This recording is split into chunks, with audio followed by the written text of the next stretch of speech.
has done a lot of work in this area, and so I thought we would start today by asking David to talk about the different leadership profiles and what that means in our industry. Okay, thank you. Well, it's interesting. This morning I went on Amazon, subset books, typed in the word leadership, 90,348 entries. And so leadership is not something that is new to anybody. We talk about it all the time. Everybody's got a different model. But at the end of the day, we're trying to do the same thing. How can we get people to do things we want them to do? And so the challenge often is the translation.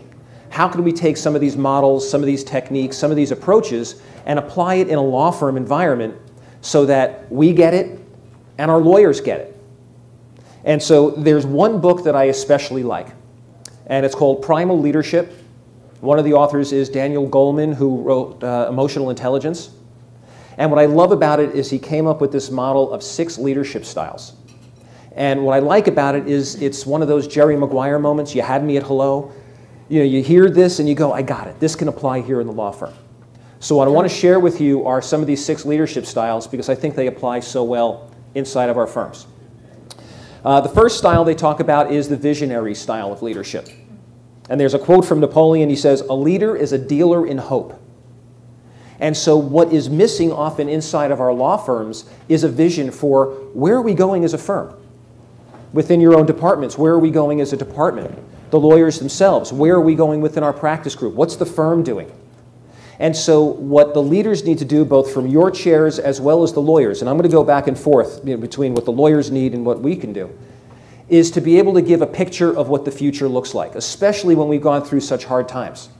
Our leaders really need to paint a good path on what is today and what does tomorrow look like and how are we going to get there. And so some of the tools you can use are going through collaborative planning exercises. Because yes, a leader can stand up and say, we are going here, but our law firms are filled with a bunch of skeptical people. And so if you can get them involved in the process to understand why are we thinking we want to get there, that helps with the process of getting them bought into it. And getting the buy-in, or getting out of the shower and doing something with an idea, we have to get our lawyers into and out of that shower.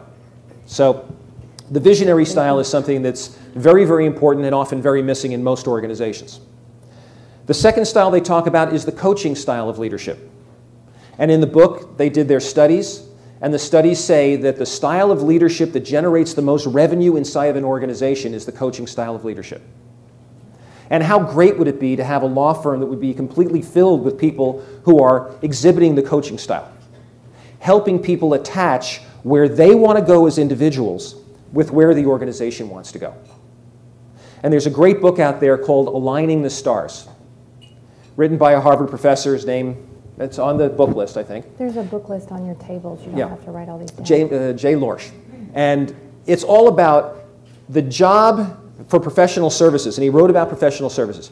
The job of a professional services organization is to find star performers, to attract star performers, to keep them and grow them, and to align their interests with the organization's interests. That's when you're going to get the most out of someone.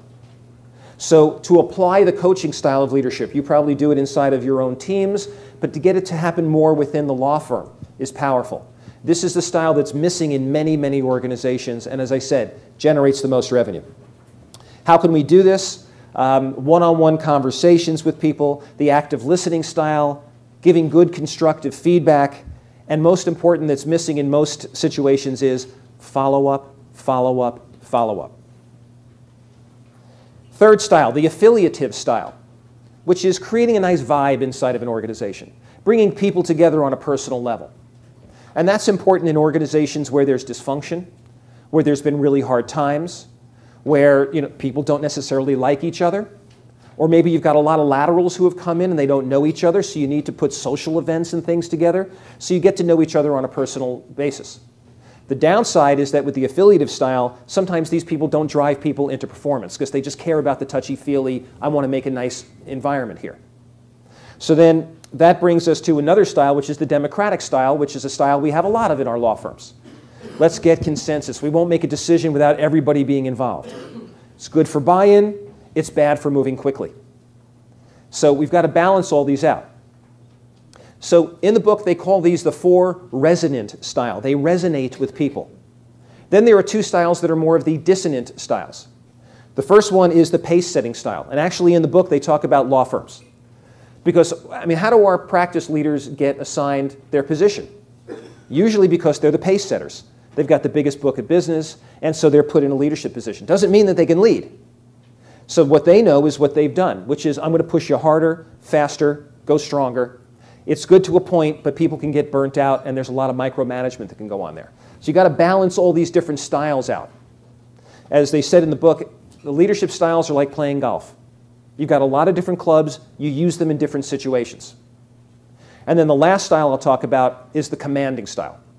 And in the book, and I think our own personal experiences, the commanding style is often the least effective style.